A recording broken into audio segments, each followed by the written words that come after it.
Okay, so I think in this video we'll talk about the delete operation because it's kind of short and easy, so it's a good warm-up. So I'm in the form class here, and I want to talk about this variable. It's just a reference to a student, which I'm calling current student.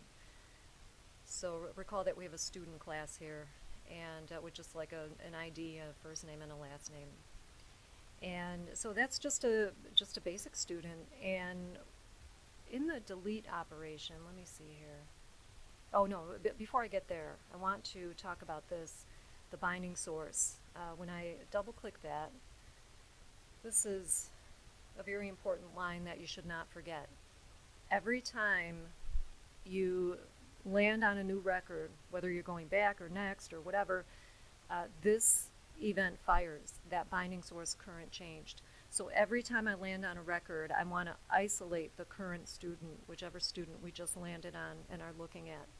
So that was what that current student object reference was, and here's the line of code to do it. It's very similar to a line that you had to type in your last homework, your comprehensive database application. So recall that the binding source's current property will return a generic object, and you have to cast that object to, in this case, type student.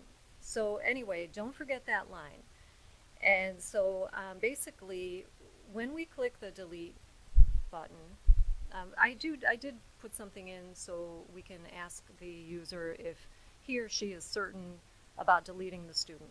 So that's what that's about. We've done that type of thing before in class. But if it's yes, if they really are certain, then we're going to put in a call to this method, which we'll look at in just a moment. Notice how I am passing the current student, that because it's been isolated in the binding source current changed event.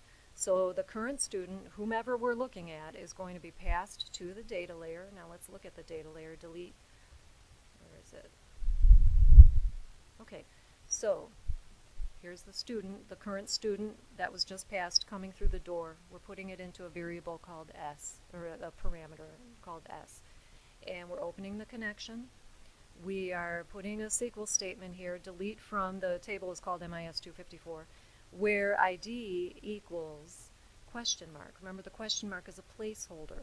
Okay, we don't know what the student ID is, but we're about to dig in and find out the ID of the student to be deleted. Setting up the command object, which is again a vehicle for that SQL statement.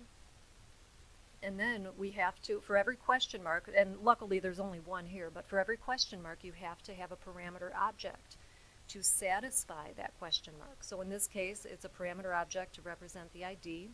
I'll call it ID. Doesn't really matter what you put in there.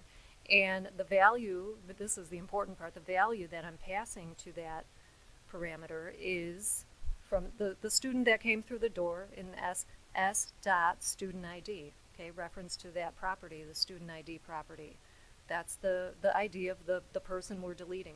So then we're going to add that parameter object to the command object's parameters collection, and then finally execute the query and clean up after yourself. That's just good housekeeping to close up your connection when you're done. So yeah, that's the delete. I don't think there's, oh yeah, one more thing.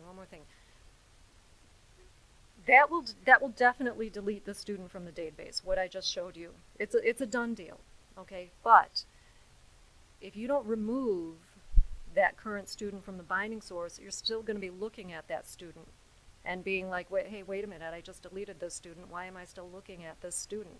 So you do have to remove the student from the binding source, and then it will disappear before the user's eyes on the form.